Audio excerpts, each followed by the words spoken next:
fait, comment survivre en fait au manque de succès quand on a des objectifs qui fatalement ne se réalisent pas. Donc voilà, si tu écoutes cet audio, c'est que j'imagine que tu es un petit peu que tu es dans cette situation-là, que finalement tu t'es déjà fixé plein d'objectifs et que tu n'as jamais, ou que tu atteins difficilement, enfin que tu les atteins difficilement, et donc voilà, et que tu as justement beaucoup de difficultés à dépasser un petit peu tous les obstacles que tu rencontres, et voilà, et fatalement le manque de succès. Et oui, j'imagine que tu dois être frustré par rapport à tout ça, parce que tu veux des résultats, tu veux que ça fonctionne dans tous les domaines de ta vie, du moins là où tu fixes des objectifs.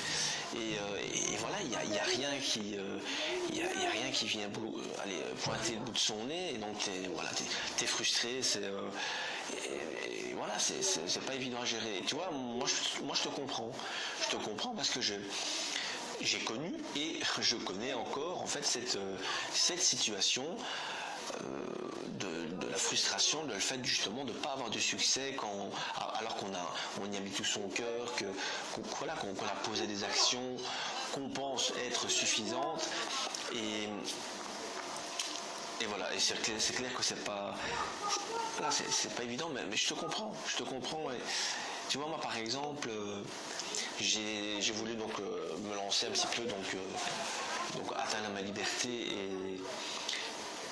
et vouloir devenir donc indépendant en faisant un petit business comme ça sur internet, et j'ai commencé il y a déjà quelques années par faire des blogs, et donc j'avais l'objectif de faire des blogs, et finalement je mettais beaucoup de travail au début, et puis finalement voilà, j'arrivais pas à atteindre mon objectif, j'arrivais pas à avoir une audience, j'arrivais pas à avoir du trafic, et puis je recommençais.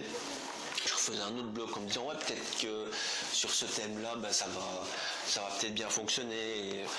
Et puis voilà, ça a recommencé, c'est que j'ai refait un autre blog, et voilà, je suis retombé dans ce travers. Donc j'avais un petit peu des croyances limitantes qui m'empêchaient justement d'aller au-delà. Et puis en plus, quand tu es tout seul devant ton PC pour te motiver, c'est pas évident. Et puis après, c'est que j'avais aussi donc d'autres objectifs en termes de développement personnel, où voilà, et quelque part je cherchais la formule magique, la formule qui allait tout résoudre en fait. Et j'étais là comme ça dans la quête du Saint Graal. Et j'ai essayé plein de trucs en fait, j'ai fait de la méditation, j'ai étudié le EFT, le Faster EFT, l'auto-hypnose, voilà, j'ai touché un petit peu à tout, et en fait à chaque fois que je rencontrais quelques obstacles, j'avais l'impression que ça ne me correspondait pas, et j'essayais autre chose.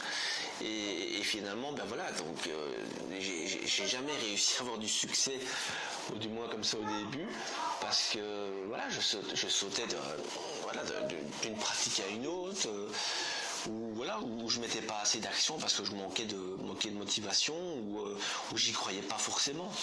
Et c'est dur à gérer en fait, parce qu'au début, tu dis mais j'y arrive pas quoi.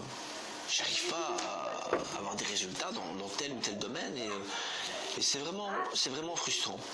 Et voilà, moi ce que j'ai envie aujourd'hui, c'est te donner, voilà, suite à mon expérience, quelques conseils que tu pourras peut-être choisir comme plan d'action, mais du moins quelques conseils qui vont, j'en suis sûr, donc t'aider à ne pas te perdre dans tes procédures, et ne pas non plus te sentir complètement parce que tu n'arrives pas à tenir ماشي ملازمين ما نتحركش لازم. Il y a des raisons pour lesquelles tu n'arrives pas à atteindre ces objectifs. Donc d'abord tu dois te dire que peu importe les objectifs que tu te fixes, qu'ils soient financiers, développement personnel, amoureux, enfin peu importe, le fait déjà de définir des objectifs et de vouloir évoluer et les dépasser, tu fais déjà partie d'une toute petite partie des personnes de ton entourage. Une petite partie, il n'y en a pas beaucoup qui veulent avancer, qui veulent évoluer, qui veulent atteindre certaines choses. Vous savez, il y en a plein qui préfèrent rester sur Facebook, parler de foot. J'ai rien contre tout ça. Tu vois, chacun a son petit délire, mais voilà, il y en a beaucoup qui sont comme ça. Et donc toi, tu fais déjà partie d'une catégorie de personnes qui se démarquent, voilà, par rapport à d'autres personnes. Donc déjà, c'est très positif, il faut que tu aies ça à l'esprit, c'est très important.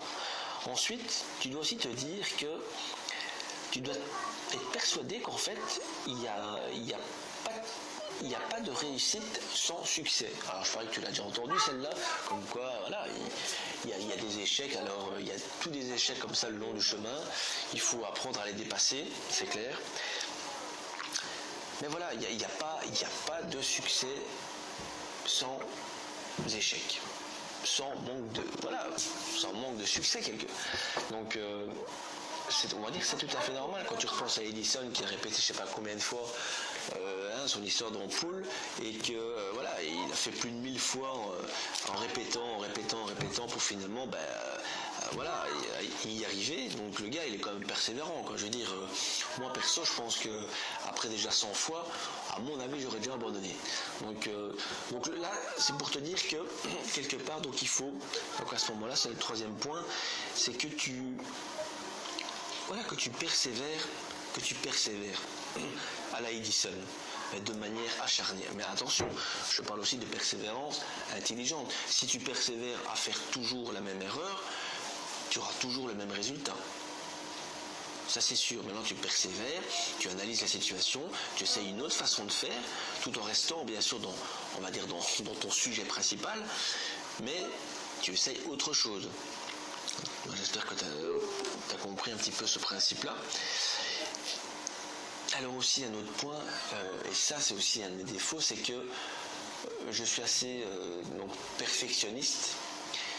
Et j'ai l'impression que il faut que j'attende que tout soit parfait pour pouvoir faire les choses. Par exemple, moi quand je commence à vouloir écrire un article, il me fallait un temps incroyable parce que je trouvais que c'était jamais assez bon, que ça n'allait pas plaire. Et alors j'arrivais pas à me lancer, j'arrivais pas à terminer mes articles. Et donc, et finalement, c'est ça, le perfectionnisme, ça tue le passage à l'action. Ça tue le passage à l'action, et comme tu passes pas à l'action, tu n'apprends pas, et comme tu n'apprends pas tes erreurs, tu n'évolues pas. Tu vois ? Donc le perfectionnisme, si tu l'es, ok, tant pis, passe quand même à l'action, tant pis si tu te plantes, il n'y a pas de bonne ou mauvaise décision quelque part, il y aura toujours des avantages et des inconvénients dans chaque direction que tu vas prendre. Ça c'est une certitude. Et alors un autre petit point, c'est que pour atteindre tes objectifs, il faut avoir un minimum d'organisation. Moi, je t'explique toujours par rapport à ce que j'ai vécu. J'avais décidé d'écrire autant d'articles par semaine, mais j'étais pas structuré, je savais pas quand, j'avais pas d'agenda, en me disant tel jour j'ai autant de temps libre de telle heure à telle heure pour faire telle action. Et quand tu fais pas ça, c'est un petit peu, tu te laisses venir, quoi. Tu laisses venir les choses. J'ai un petit peu de temps, là maintenant 1 heure, je vais faire ça. T'es pas structuré, tu sais pas par quoi tu vas commencer, tu sais pas comment tu vas faire les choses. Et finalement, à un moment donné, c'est tellement flou, c'est tellement brouillon, que tu laisses tomber fatalement. C'est normal. Donc, il faut que tu t'organises et tu inclus aussi la fameuse technique des petits pas. Je pense que c'est de Robert Maurer, la technique des petits pas, c'est la voie du Kaizen. Et donc la technique des petits pas, je ne vais pas tout expliquer ici, donc c'est vraiment c'est de découper ton objectif en de très très petites étapes ou petites actions qui vont te permettre justement jour après jour à atteindre plus facilement ton objectif sans pour autant te rendre cette tâche complètement insurmontable. Donc ça c'est très bien. Organise-toi. Et quand tu commences à avoir des résultats, célèbre-les. Ça, il y en a beaucoup. Et moi aussi, je le faisais au début.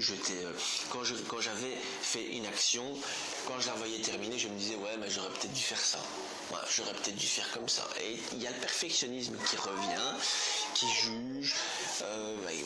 Et finalement, tu condamnes ton travail. tu condamnes ton travail et tu n'avances pas. Non, tu as fait quelque chose, tu dis ok c'est bien, j'ai déjà fait quelque chose, j'ai déjà fait une action, c'est pas forcément le même résultat, mais je suis passé à l'action, c'est très bien. Voilà, donc en gros, tu fais partie des catégories de personnes une très petite catégorie de personnes qui veulent évoluer et atteindre des objectifs qui se sont fixés. Tu dois te persuader que les échecs font partie de ta réussite et donc que tu vas en rencontrer. Et donc pour ça, tu dois donc persévérer, mais persévérer de manière intelligente sans forcément répéter les mêmes erreurs, parce que sinon tu obtiendras les mêmes résultats. Laisse tomber ton perfectionnisme en disant que de toute façon tu vas apprendre de tes erreurs et que tu vas t'améliorer au fil du temps. C'est très important si tu veux passer à l'action. Organise-toi, prends un agenda, planifie les actions que tu dois faire jour après jour en utilisant la technique des petits pas. Et chaque résultat que tu vas obtenir, tu vas le célébrer. Je sais pas moi, si tu aimes bien boire un verre, je sais pas, par exemple tu prends une bière dans le frigo et tu bois ta petite bière entre l'action en disant ben, c'est bien, voilà, tu te motives en disant ben, c'est bien, tu es passé à l'action, c'est une bonne chose, ou tu fais autre chose, je sais pas si tu aimes bien, si tu préfères aller te détendre en allant rouler en vélo, tu fais comme tu veux, ben voilà, tu as compris l'idée, donc célébrer tes résultats. Voilà, en gros c'était mon petit message d'aujourd'hui. Voilà, donc si tu aimes ce genre de petit podcast, bah,